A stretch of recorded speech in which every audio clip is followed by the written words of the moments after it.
Assalamualaikum warahmatullahi wabarakatuh. Perkenalkan, saya Indah Utami Hendri Astuti akan sharing tentang bagaimana kita bisa memanfaatkan AI atau kecerdasan buatan untuk memprediksi harga saham. Saham yang dijadikan studi kasus di sini adalah BBRI atau Bank Rakyat Indonesia. Metode AI yang kita pakai dinamakan LSTM atau Long Short Term Memory. Data yang kita olah lumayan panjang, yaitu rentang 7 tahun dari 2019 hingga 2026 dengan total sekitar 1.710 data harian. Oke, kita lihat dulu gambar besarnya ya. Nah, jadi simpelnya gini, apa sih yang mau kita lakuin? Kita mau ngajarin komputer supaya bisa nebak berapa harga saham BBRI besok dengan cara mempelajari pergerakannya di masa lalu, pergerakan harganya. Jadi alat utamanya itu adalah LSTM. Kenapa pakai LSTM? Karena LSTM ini jenis jaringan saraf buatan yang pintar banget untuk mengingat pola jangka panjang. Jadi kalau harga saham ada pola naik turun dalam hitungan waktu atau bulan, dia tuh bisa nangkap pola itu. Nah, di sini di bagian bawah ini ada 9 langkah kerja yang akan kita lakuin, mulai dari nyiapin pustaka, ngambil data, ngolah data, ngebangun dan ngelatih AI-nya, sampai ngelakuin prediksi dan nampilin grafiknya. Nah, kita masuk ke langkah pertama. Pertama-tama, di mana-mana kalau mau mulai coding pasti kita siapkan alat-alatnya dulu nih. Yang pertama, di sebelah kiri ini ada kodenya. Kita panggil beberapa pustaka Python. Terus di sebelah kanan ada penjelasan fungsinya. Itu Y Finance buat narik data saham langsung dari Yahoo Finance. Pandas buat ngerapin data dalam tabel. Nampi buat urus hitung-hitungan angka. Terus min max scaler untuk ngecilin skala angka biar AI-nya tuh nggak pusing pas belajar. Terus Crash and TensorFlow itu untuk mesin utamanya biar AI-nya bisa jalan. Dan Matplotlib itu buat bikin grafik akhir. Alat udah siap, sekarang kita tentuin harga sahamnya atau target sahamnya. Nah, di langkah kedua, kita tentuin aturan mainnya dulu. Saham yang kita tentuin adalah BBRI JK. Kode JK ini artinya saham ini resmi terdaftar di Bursa Efek Indonesia atau Jakarta.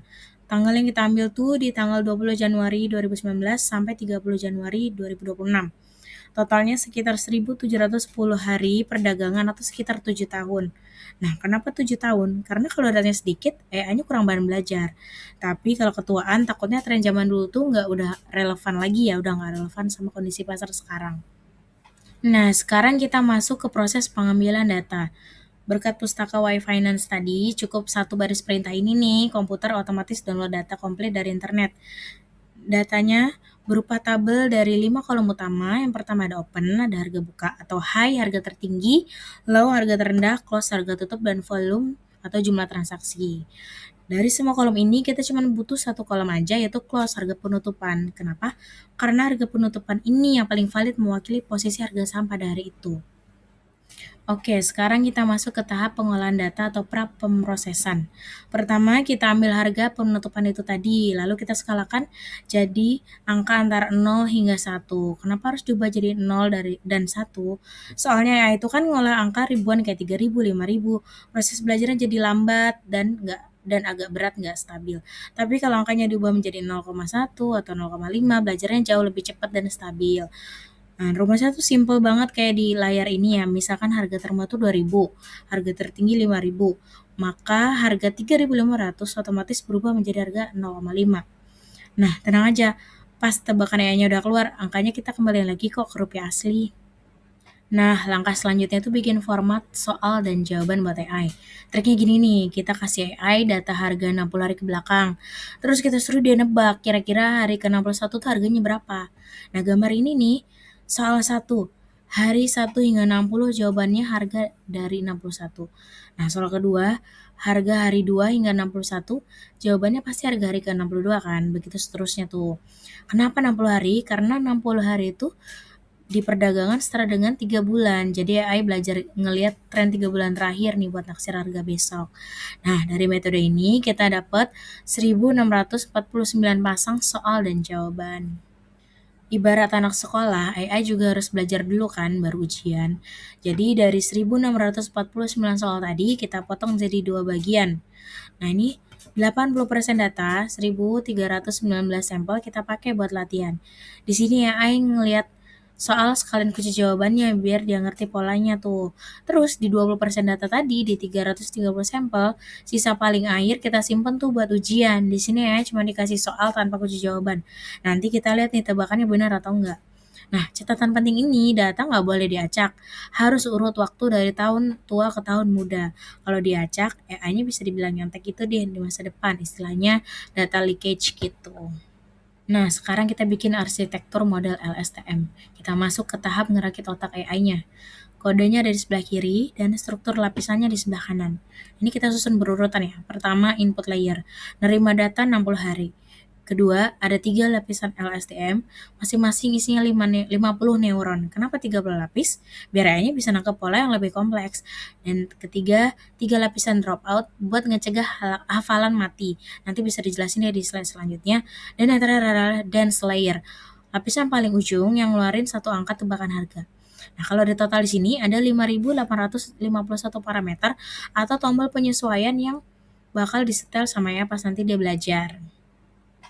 Di baris model compile, kita nemu istilah Adam dan mean squared error atau MSE. Nah, ini artinya apa sih?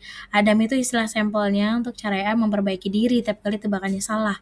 Ibarat kita turun gunung tuh malam-malam, pas masih jauh dari bawah langkahnya cepat, tapi pas sudah makin deket ke dasar, langkah kita makin pelan dan hati-hati biar nggak kelewatan kan. Nah, untuk mean squared error tadi, itu tuh mengukur meteran untuk kesalahan ya. Jadi meteran pengukur kesalahan. Caranya selisih tebakan sama harga aslinya dikuadratkan. Kenapa harus dikuadratin? Karena biar melesetnya tuh jauh, hukumannya jadi berkali-kali lipat. Jadi ya itu harus terpaksa bikin presisi, harus hati-hati gitu. Terus soal angka 50.851 parameter tadi, dari mana sih hitungannya? Nah nih di tabel ini nih ada rinciannya. Tiap LSTM punya 4 gerbang internal. LSTM 1 dapat 10.400, LSTM 2 dapat masing-masing dapat 20.200 dan then 51. Nah, totalnya pas 50.851 parameter. Nah, kenapa di tiap lapisan LSTM tadi kita selipin dropout? Di sebelah kiri ada masalah bernama overfitting. Ini tuh kejadian pas saya terlalu ngapalin soal latihan. Hasil pas latihan tuh bagus banget, tapi begitu dikasih soal ujian baru, dia malah kacau. Analoginya tuh kayak murid yang cuma ngapalin kunci jawaban. Jadi nggak paham konsepnya gitu. Pas soal ujiannya diganti dikit, langsung mati langkah bingung. Solusinya dari sebelah kanan, yaitu dropout tadi. Caranya ya pas latihan tadi 20% neuron tadi kita matikan secara acak. Efeknya tuh neuron lain terpaksa ikut kerja dan saling bantu. Jadi AI-nya beneran paham pola umum, bukan cuma ngapalin data tertentu. Next. Nah, setelah otaknya dirakit, sekarang waktunya proses belajar atau latihan. Nah, kodenya tuh simple, cuman model fit doang. Kita set epoch di 25 ya, karena AI-nya bakal ngulangin pengerjaan seluruh 1.319 soal latihan sebanyak 25 kali putaran.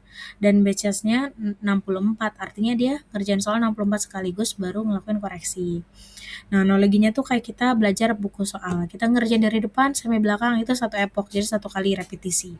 Terus diulang lagi dari awal, setelah 25 kali ngulang, harusnya kita udah paham dong di luar kepala. Hasilnya kelihatan di tabel atau grafik loss ini. Di putaran 1 nilainya salah ya, lossnya tuh masih 0,0477. Tapi pas masuk ke putaran 25, lossnya tuh anjlok jadi 0,0028. Artinya tebakan AI itu udah makin mepet sama jawaban benar. Nah, tadi udah latihan, sekarang ujian akhir nih. Kita kasih 330 data ujian yang sama sekali belum pernah dilihat AI ya. Nah, alurnya tuh gini nih, kayak di diagram kanan. Data ujian skala 0 sampai 1 masuk ke model, kemudian model LSTM ngeluarin tebakan skala 0 sampai 1, terus kita panggil nih inverse transform buat ngembaliin skala 0 sampai 1 tadi ke harga rupiah asli. Jadi langkah inverse transform ini wajib ya, karena kan kita nggak bisa baca harga saham tuh kalau bentuknya masih angka desimal kecil. Harus dibalikin ke ribuan rupiah supaya bisa bandingin sama harga aslinya. Dan ini dia nih bagian yang paling ditunggu-tunggu, ngelihat grafik hasil prediksinya. Jadi di grafik ini tuh ada 2 garis ya, garis biru dan garis merah. Garis biru ini adalah harga saham BBRI sebenarnya, jadi yang asli. Kemudian yang merah itu harga saham hasil tebakan AI nih, prediksi. Kunci ngebaca grafiknya tuh gampang, jadi makin nempel garis merah ke garis biru, artinya makin jago dan makin akurat kan AI-nya. Nah, kalau kita perhatiin garis merah ini Bentuknya tuh lebih landai dan smooth dibandingkan garis biru yang gerigi-gerigi naik turun tajam. Ini wajar banget ya, karena ya kan nangkapnya tren utama, bukan fluktuasi harian yang liar. Tapi dari arah gerakannya pas harga asli anjlok, garis merah juga ikutan anjlok, pas harga asli naik, garis merah juga ikutan naik. Berarti model LSTM kita sukses nih nangkap arah trennya. Oke, biar nggak bingung, mari kita ringkas lagi nih perjalanan yang kita lihat secara singkat.